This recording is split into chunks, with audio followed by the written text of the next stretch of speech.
በፋይናንስ በኩል አስፈላጊ የሆኑ ጉዳዮች ዙሪያ በራስ መተማመን እንዲሰማችሁ ሊያደርጉ የሚችሉ አጀንዳዎች ወደ እናንተ በዛሬው እለት የመምጣት ነገሮች ይኖራሉ።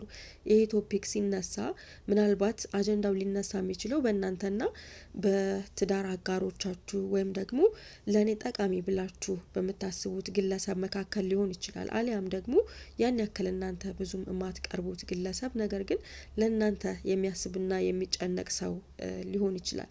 እና ይሄን ውይይት እናንተ በምታደርጉበት ሰዓት በቻላችሁት አቅም በትዕግስት ለመነጋገር ጥረት ብታደርጉ ይመረጣል። ምክንያቱም በዚህ ጉዳይ ላይ ለዚህ ግለሰብ በተለይ ግልጽ በሆናችሁ ቁጥር እናንተ አሁን ባጋጠማችሁ ሁኔታ ላይ መተግበር የምትችሉት ጠቃሚ የሆኑ በተለይ ከእናንተ ከፋይናንስ ጉዳዮች ጋር የተያያዙ እገዛዎችን ከዚህ ግለሰብ የማግኘት እድላችሁ ከፍተኛ ይሆናል። ስለዚህ በቻላችሁት አቅም ግልጽ ለመሆንና ነገሮችን ላለመደበቅ ብትሞክሩ ይበልጥ ተጠቃሚ የመሆን እድላችሁ ከፍተኛ ይሆናል ማለት ነው።